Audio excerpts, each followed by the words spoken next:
ప్రకృతిలో ఉన్నటువంటి పంచభూతాలలో వాయువు మనస్సును నియంత్రణలో ఉంచుతాడు. అందుకే వాయురోధనాత్ లీయతే మనః అంటుంది శాస్త్రం. వాయువును నియంత్రణలో ఉంచుకోవటం ద్వారా మనస్సును మన అధీనంలో ఉంచుకోవచ్చు. చంచలమైన మనస్సును నియంత్రణలో ఉంచటానికి, ఆలోచనలు సుస్థిరం చేసుకోవటానికి, స్థిరమైన నిర్ణయాలు తీసుకోవటానికి వాయుమంత్రం అద్భుతంగా ఉపకరిస్తుంది. అలాగే వాయుమంత్రాన్ని జపించినట్లయితే ఆరోగ్యపరంగా కూడా విశేషమైన శుభ ఫలితాలు చేకూరతాయి. అంతటి శక్తివంతమైన మంత్రం వాయుమంత్రం. ఓం యం వాయవే నమః.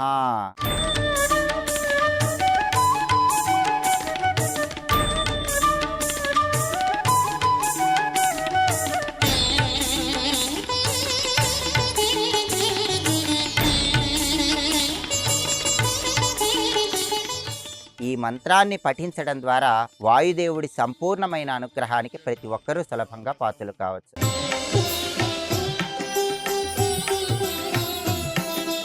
వాయుదేవుడి మంత్ర ఆవిర్భావం వెనుక అద్భుతమైన పురాణ రహస్యాలు, వేదాంత రహస్యాలు దాగి ఉన్నాయి.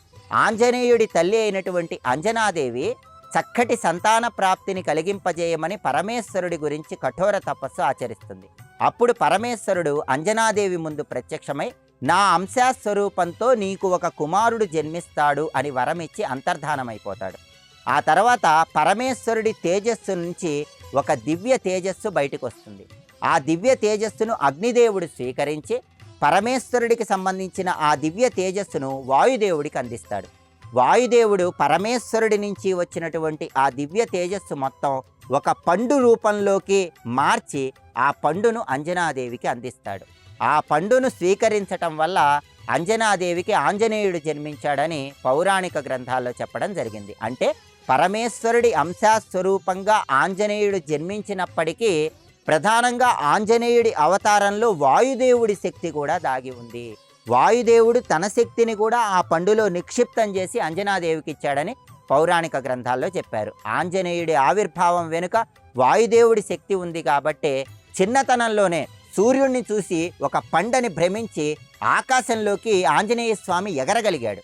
ఆంజనేయుడు ఆకాశంలోకి ఎగిరి సూర్యుడిని పట్టుకోవాలని చేసిన ప్రయత్నంలో ఆంజనేయుడికి వాయుదేవుడి శక్తి అద్భుతంగా సహకరించిందని కూడా పౌరాణిక గ్రంథాల్లో చెప్పడం జరిగింది. అంతటి శక్తి వాయు ఆరాధనలో దాగి ఉంది, వాయుతత్వంలో ఉంది, వాయుదేవుడి శక్తిలో నిక్షిప్తమై ఉంది. అందుకే ఓం యం వాయవే నమః ఈ మంత్రాన్ని పఠించినట్లయితే శరీరంలో అద్భుతమైన శక్తి సామర్థ్యాలు పెరుగుతాయి. అలాగే చంచలమైన మనస్సును నియంత్రణలో ఉంచుకోవటానికి ప్రాణాయామం విశేషంగా సహకరిస్తుంది. ప్రాణాయామం చేసేటప్పుడు కూడా పూరకము, కుంభకము, రేచకము ఈ మూడింటిలో శ్వాస మీద ధ్యాస ఉంచుతాం. అంటే వాయువును మన అధీనంలో ఉంచుకుంటాం. వాయువును అధీనంలో ఉంచుకుంటే వాయుదేవుడి శక్తిని ప్రచోదనం చేసినట్లయితే స్థిరమైనటువంటి మనస్సు ఏర్పడుతుంది. చంచలమైన మనస్సు నుంచి బయటపడవచ్చు, ఏకాగ్రత పెంపొందింపజేసుకోవచ్చు. దానికి కూడా వాయుమంత్రం అద్భుతంగా ఉపకరిస్తుంది. ఇది ఈ మంత్రం వెనుక ఉన్నటువంటి పౌరాణిక వైజ్ఞాన గ్రంథాల నేపథ్యం. ఈ మంత్రంలో ఉన్న అర్థాన్ని పరిశీలిస్తే ఓం యం వాయవే నమః ఈ మంత్రం మొట్టమొదట ఓంకారంతో ప్రారంభమవుతుంది. సృష్టికి మూలమైనటువంటి ప్రణవాక్షరం ఓంకారంతో వాయుశక్తి మొత్తం కూడా ప్రచోదనం అవుతుంది. యం అంటే వాయుదేవుడికి సంబంధించిన బీజాక్షరము, వాయుశక్తిని రెట్టింపు చేసే బీజాక్షరం అని మంత్రశాస్త్రంలో చెప్పారు. యం అనే అక్షరం ఎక్కడ ఉంటే అక్కడ వాయుదేవుడి శక్తి మొత్తం తిష్ట వేసుకొని కూర్చొని ఉంటుంది. అందుకే వాయుమంత్రాన్ని జపించేటప్పుడు యం అనేటటువంటి బీజాక్షరాన్ని జపించాలి. వాయవే నమః సమస్తము వ్యాపించి అజ్ఞానాన్ని తొలగింపజేసి జ్ఞానాన్ని కలిగింపజేసేటటువంటి వాయుదేవుడికి నమస్కారం అనే అర్థంలో ఓం యం వాయవే నమః అనే మంత్రాన్ని జపించుకోవాలి.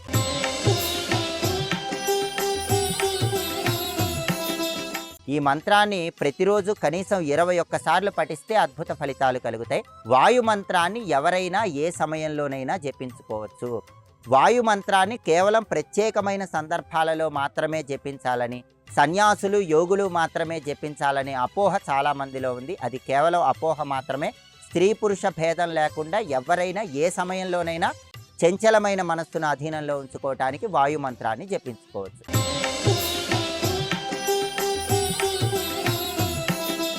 వాయు మంత్రంలో అద్భుతమైన ఆధ్యాత్మిక మర్మం కూడా దాగి ఉంది. వాయుదేవుడు బయటికి కనిపించడు, గాలి కనిపించదు, కానీ గాలి ప్రభావాన్ని మనం పొందుతాం. అంటే మనం చేసే పనులు బయటికి కనిపించకపోయినా, ఎవరికీ తెలియకపోయినా ఆ పనుల ప్రభావం అనేది సత్ఫలితాలను కలిగింపజేయాలని చెప్పటమే వాయుదేవుడి మంత్రంలో ఉన్న అంతరార్థం. అలాగే గాలి ఎక్కడ ఆగకుండా నిరంతరం వేగంగా ప్రయాణిస్తూ ఉంటుంది. జీవితంలో ఎలాంటి ఆటంకాలు ఎదురైనా సరే ఆగకుండా మన ప్రయాణం ముందుకు సాగాలని చెప్పటం కూడా ఈ వాయు మంత్రంలో ఉన్నటువంటి ఆధ్యాత్మిక మర్మంగా ప్రతి ఒక్కరూ గుర్తించాలి.